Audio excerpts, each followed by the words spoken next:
Welcome to Meeple2Meeple, uniting players around the world. A 30-minute exploration of PJ and Gareth's board game experiences from across both sides of the Atlantic. Each episode, they share their thoughts and opinions on the world of board games, including their favourite themes, games, hot topics, and much, much more.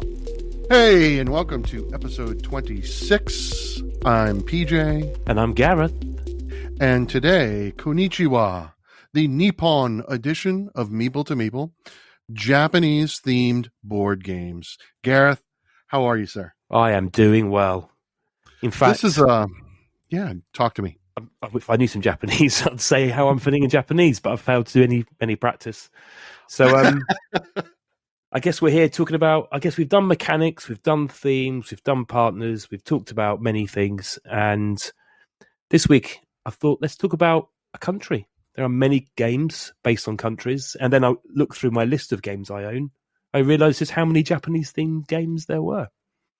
That was surprising to me as well, right? I was like, wait a minute. Okay. So I thought, and I was like, let's do it. Good games, though, as well. I mean, it's just not scraping the barrel. There's some good Japanese-themed games. So I think this episode, you're going to give us some stats on Japan in a moment. Yep. And then we've both chosen 3 games each. You're going to add a extra on the end, and I will call out some notable other games that I've got in my collection. Of which there are many. There are many, many, many. Yep. So, PJ, please tell me some insight into the world of Japan.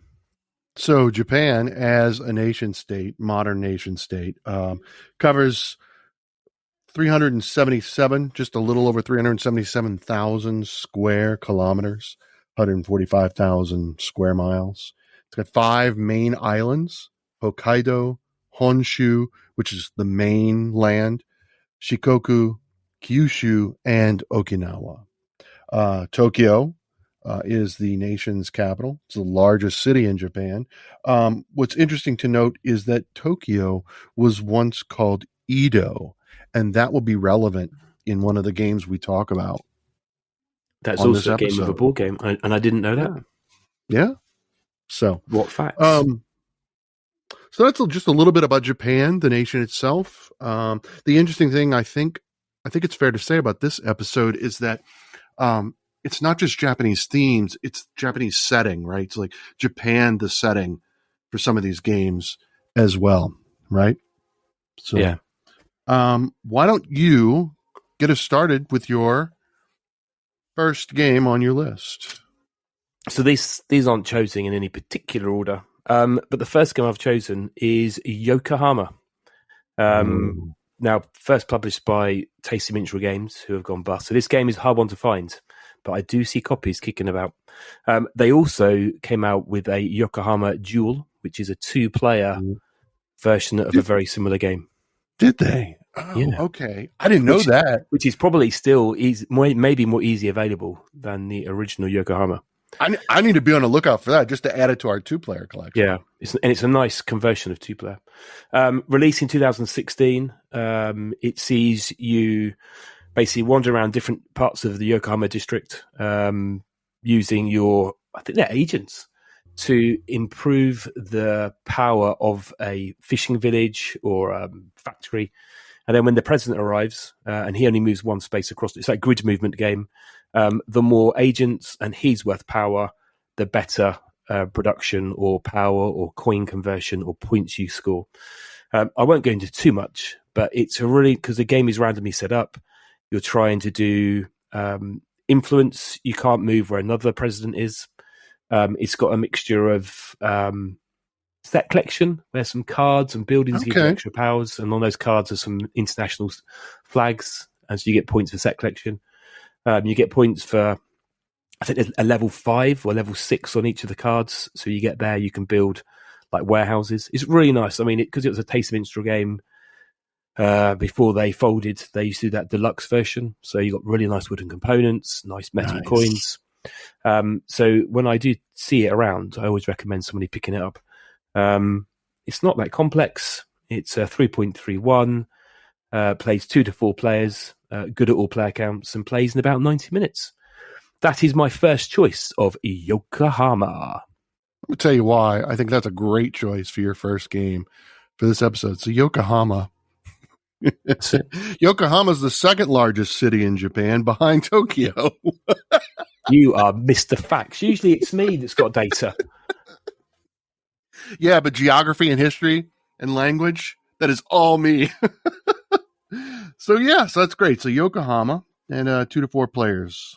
So the next game, or I guess the next game for us, first game on my list, is an entry-level game, gateway game, if you will. Yep. I think it's one that everybody knows, and that's Takenoko. Lovely. What a choice. Right? 2006. It was designed by Antoine Bauza, published by, among others, Matago Games. Interesting setting is the Chinese emperor gave a large panda to the Japanese court, and so we have three different types of objective cards: the gardener, the panda, and the I guess it's the emperor's favor, whatever. And you're placing hexes on the board. You're building the garden. The gardener, you move the gardener to get the bamboo to beautiful little wooden pieces, the bamboo to grow, and then they move the panda, and the panda eats the bamboo, which makes the gardener angry. And it's kind of like living with a cat in your home. Yeah. She wants to eat everything, and she's ready to eat at all times. So, so that's Takenoko. It's a really good entry-level game. It was one of my entry-level games as well. Yeah. It's 2 to 4 players. Katie and I played it this morning. She beat me, handily beaten me, but that's to be expected. So that's Takenoko. Now, I mean, that game also has got high production values. So it really does. All the bamboo, the little minifigures. We've got the giant version here. So the one with the super in a wooden box, like a same size as a Kallax cube. But we haven't got the expansion. That's a hard one to get. We do the chibis. Yeah, chibis. The little female panda. Yeah. Yeah. So you have a female panda. For those of you who have followed me in my adventures when I go to Gen Con, I bring the panda with me from Takenoko, and he poses in different places, and I take pictures and post it on Instagram. I think he spent a long time at the Indianapolis Zoo this past summer, where he met his kin, the red panda. Yeah, the photos. Yeah. And so you've got a little female panda that moves when they meet. If you have a little bamboo piece in your player mat, which is so cute because it's in the belly of the panda because it ate it and it's in the belly. You discard that, then you can take one of the chibi chips tokens for extra points or an ability or a power. It's fascinating. I think it's a really strategic game for just being this cute little theme, and it's entry level. It's typically considered a gateway game amongst seasoned gamers, but there's a lot of strategy. Yeah, and you can turn it out. It's a really nice game. 35 minutes, and you can watch your wife beat you handily. Yeah, I think we've taught a lot of new gamers who've been over because of the theme and it looks cute. It doesn't go, scary board game. Right. And actually, you say there's quite a lot of thinking and planning to those tile placement. Okay. Shall I go You're again? Up next. Yes. So I've also gone for a gateway game. This one has been around a while, and this is called Tokyo Highway. Played it? Tell me more. Dexterity game. Now, I'm rubbish. I've actually got a small tremor, so dexterity games for me are the worst. But it's got a box of cylinders, wooden pieces, like cylindrical pillars that stack, and basically lollipop sticks, popsicle sticks. And you've got your coloured cars, and you start out basically building pillars and putting roads connecting these pillars, and they're about, 20 centimeters, 15 centimeters long.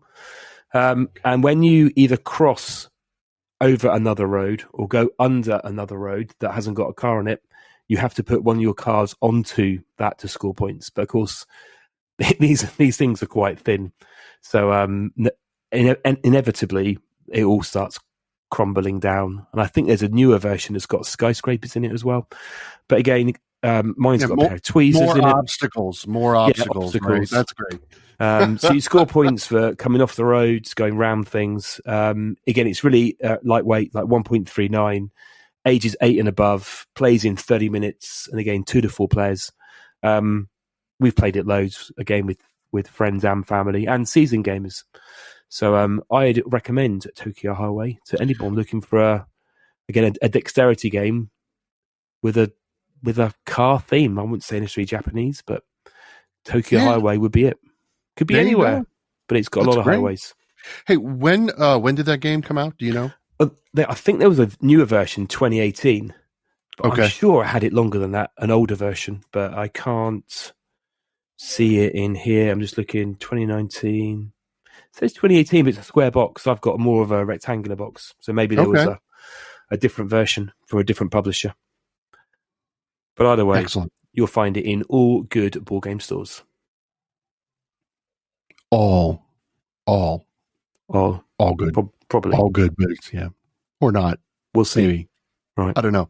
I'll check with Nick here in Springfield and see if he's got it. See if he's got it. I'm now going to check. Yeah. Anyway, your go. If not, he's got to get it because he wants to be a good. Needs to be a good. Gotta have it. He's probably going to listen to this episode and he's going to pick up a copy of Tokyo Highway and have that featured in his store. Yeah, it's available everywhere in the UK. So if it's a good board game store and it's available in the US, but UK, it is everywhere. About 30 Very good. £30. Well, let's stick with the theme of traveling, but let's go back a ways and let's go on travel on foot for a moment. Let's talk about the game Tokaido. Oh, this is a relaxing game. This is a very relaxing game, and it's beautiful. It's got the colors are not really, they don't pop, but they're very muted, but they work. It's beautiful. So Tokaido came out in 2014. Among others, again, it was published by Fun Forge Games Studio. Also designed by Anton Bauza. Along with Najeda. I'm probably you just destroyed that. Yeah. Najeda. I don't know. But okay, so the cool thing about Tokaido is that you're traveling on foot from the city of Edo. And if you remember from earlier, Edo is the ancient name of Tokyo. So you're traveling from Edo to Kyoto on the other end of the island. And there are five inns that you stop at and you have a meal. So it breaks up the journey into sections. Essentially, it's a racing game, right? It's it's not entirely a racing game, but because whoever gets there first is not necessarily the winner, but you get encounters and you draw from an encounter deck. You can go to the baths. Now, the joke is, so when you go to the baths and you stop, you draw the top card from the bath deck, and there's one that's got 2 points, and there's one that has 3 points. The one with 3 points has these little monkeys bathing in the, and so it's always a joke between my wife and I. It's like, I found monkeys, and I'm bathing with the monkeys. Everyone's like, he's lost his marbles. Yeah, he's lost his marbles. Right? And so you move along. There's a temple where you can donate money. Whoever donates the most money gets the most points. There's a breakdown there. We did play with the Crossroads expansion this morning. We played this one. I'd like to state for the record that my wife also won Tokaido this morning. But it featured an additional deck. So when you go to have an encounter, instead of taking the top encounter card, you can just pay 1 coin and draw from. You get your choice of a card from the legendary encounters, and they have a little bit better end game scoring or a big ability right in the middle of the game. But it's really cool. Tokaido. It's just, if you're in the back, then you're the active player. So if you're in the front, if you're in the lead, you may have to wait until everyone has passed you. So it's very strategic, right? Because you move and you occupy a spot, and then you can't go again until everyone's passed you. So you're looking ahead. You're like, okay, well, I'm playing against 2 opponents, 3 opponents, whatever. And you're like, these spots won't be available in my next turn. So You got to watch that. I do like that mechanic, that hanging back. Yeah. Is that, do I try and eke out as many turns as I can while somebody rushes ahead trying to get whichever card or item. Exactly. We've got the big box, but we didn't get it painted. Now I know some people's copies, they came painted. Is yours painted? So we have this, I don't know if you can call it the small box. Yeah. It's a standard box, and it's got like a wooden meeple. So, okay. It's funny. We were this weekend for my wife's birthday. We were doing a little traveling down to St. Louis, and we saw they had the miniatures for Tokaido, and we were like, we're not going to get those. Yeah. No, because that's more painting. More painted, and they're quite small. I mean, they are detailed. They are. Though. They are nice. But they're a little bit. I think they are the size that Tang Gardens miniatures will be. I think when the season's Bach arrives. Yeah, I hope. think you're right. No, I think you're right. So that's Tokaido. So we explored a garden with a panda. We've built highways with automobiles. We've gone back to ancient Japan and walked from Edo to Kyoto. What's next? This time we're going underground. Oh, are we? We're going underground with Tokyo Metro. So I thought I'd pick some games that some people may or may not have heard of. Tokyo Metro may be one of my favorite games that are Japanese. This game really? I actually love a lot anyway. Came out by a designer mostly through Kickstarter called Jordan Draper, I think his name is. He lives in Japan, and he produces kind of unique games taking common mechanics. So there's one about fishing, which I think it's called Osaka, I can't remember now, which I must pick up, plus other games, which tactile games. There's a game by him which is Wasabi, which is actually a roll of wasabi tape. You put it on a table and you put cats across the road. So it's quite innovative in terms of what he designs. And they're generally boxes kind of 3 by 5, but quite deep. I think it's got about, I say 7 or 8 games in the series. But anyway, Tokyo Metro would be my game of choice from him. It's a mixture of action, worker placement, investment. So it's a train game. You are running numerous metro lines on the underground. The game board is a cloth map of the underground, which in itself is beautiful. I'm already sold. It's really nice. Okay. It's really nice. You're saying cloth, not neoprene, right? No, cloth, like mandala. Yes, yeah, like that. Okay, yeah. So very cool. Cloth mat. I have a spare copy of the cloth mat, so I can put it on the wall at some point in a frame, which is set on the side. That's cool. And it's really nice. That is awesome. Okay. Each round, there's cards on a table, and I think you start with 3 visible, and every round another card comes out and one vanishes. So the actions change. You bid for turn order, and then basically you are placing your tokens, which I think you start with 2 or 3, and you get more workers. And on the map you have let's say your passenger, and his job is to travel around the map with the trains that are moving, and so you can move your man. He can also ride a bike. You can invest in building a station. So you put the station in the right place, and trains come through. You're gonna get cash from that. You can invest in stocks. So there's a little bit of those train games. My brain's just gone dead. You know, the Ticket to Ride. No, the infamous investment 18XX. Yeah, 18X, a little bit of that in this. You increase the speed of the trains. You can ask for discounts, get loans, and you can bid or bet on future investment. Anyway, and then the train runs and you ride around it.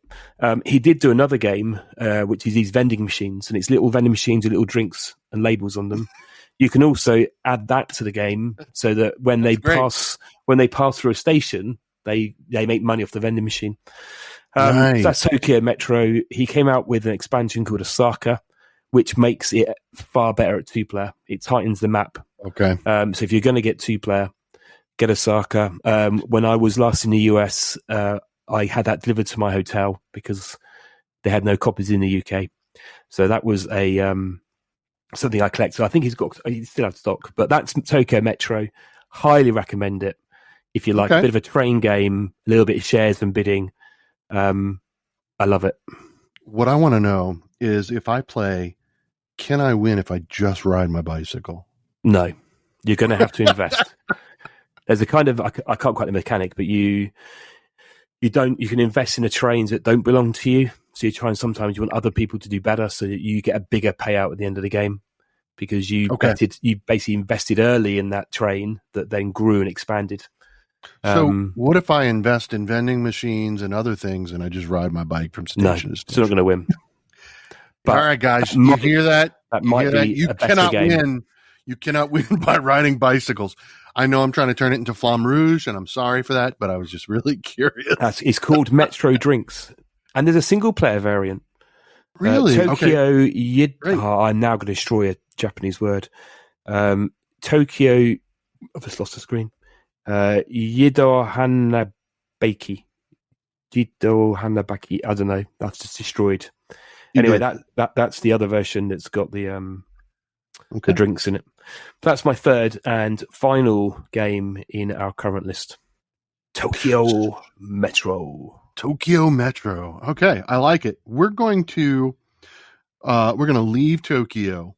This is more generic. My game here. The next one is more of a fun. It's another entry level game, of course.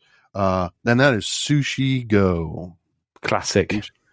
It really is. Sushi Go 2014.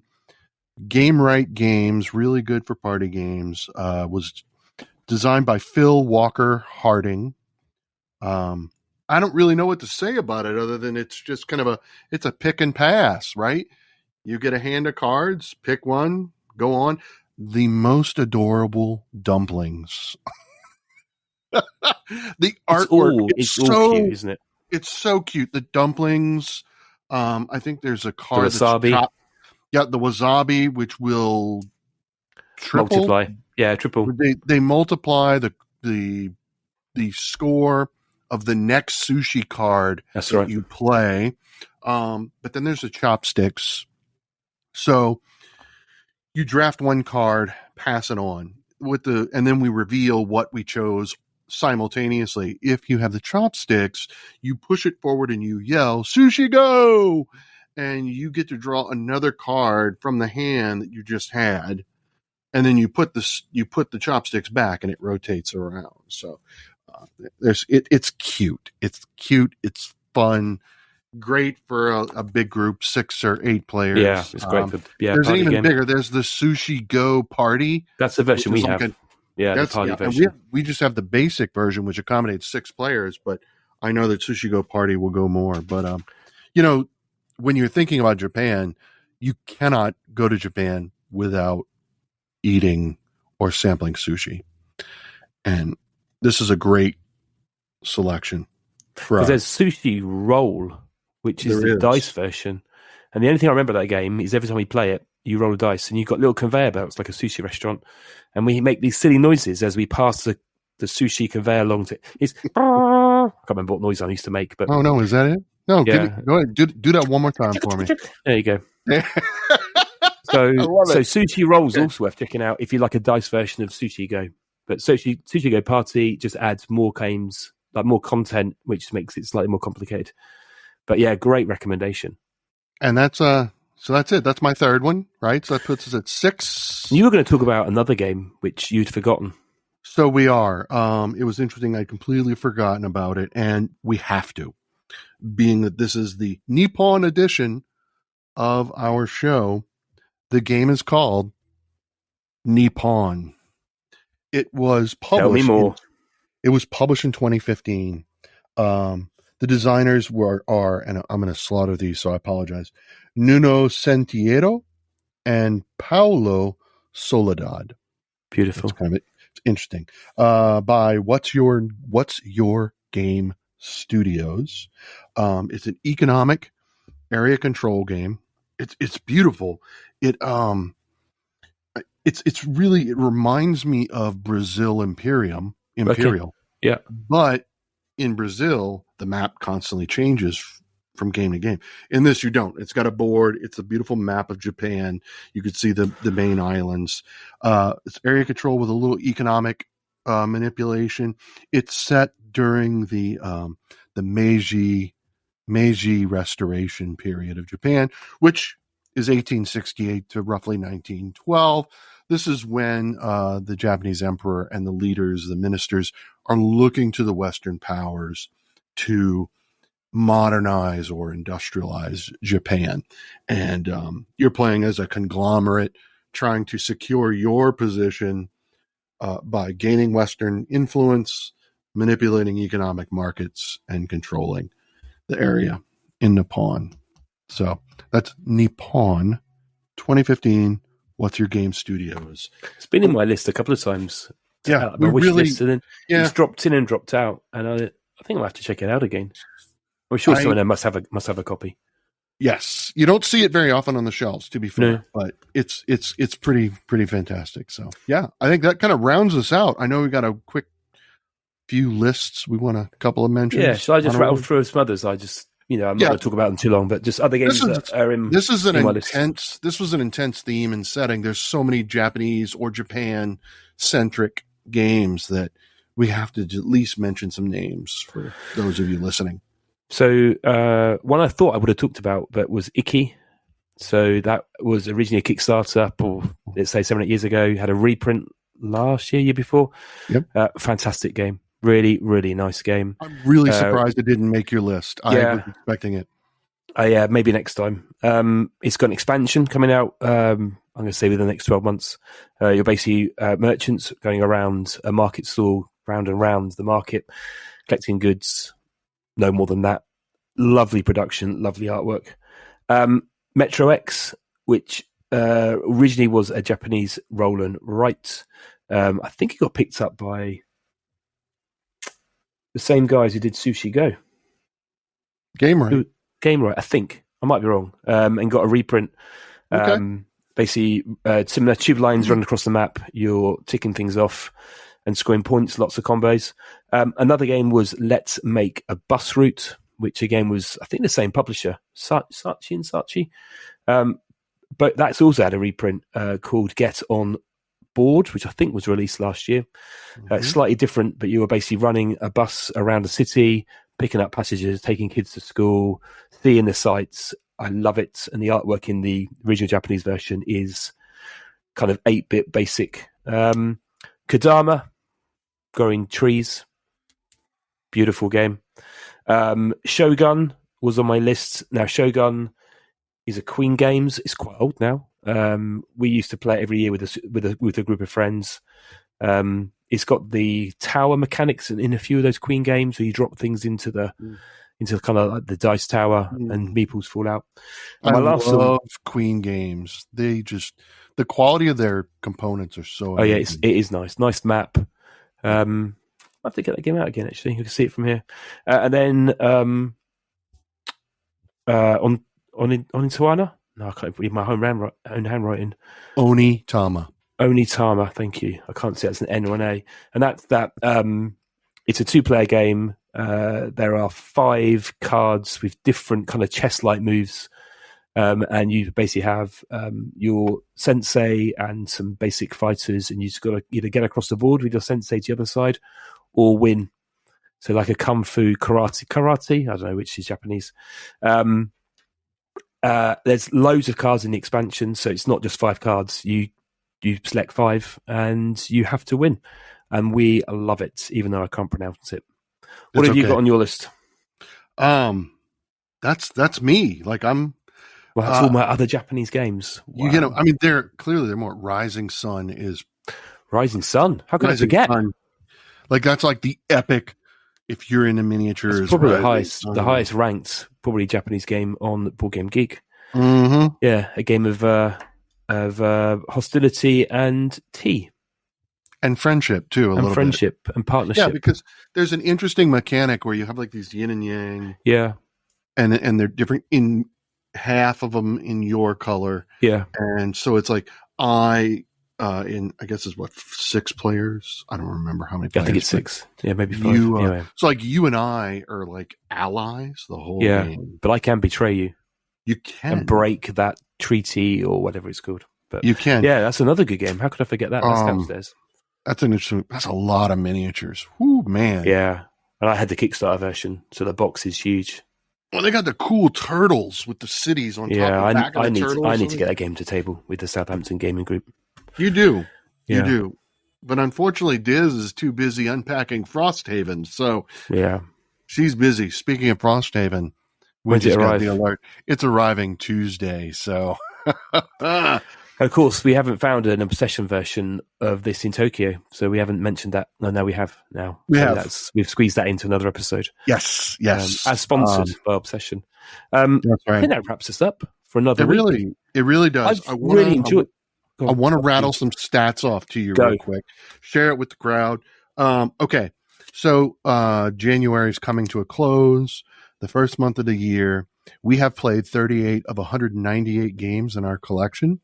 A total of 52 plays. I think it's 21.2% of our collection is played. Currently, head to head, Katie and I are tied at 22 apiece. Love this. Is there any view on how the year's going to end? Is it? Your guess is as good as anyone's. mine. Maybe I should put some investment down right now. Oh yeah, sure. Why not? See, I'm going for Katie. Yeah. I won the head-to-head last year, so luck. No, totally luck. Yeah, I'm not smart enough to beat her. I'm not. Well, I'm used to it. So there you go. Good stats. I haven't got stats like that. I'll do my stats next week. I love it. That's great.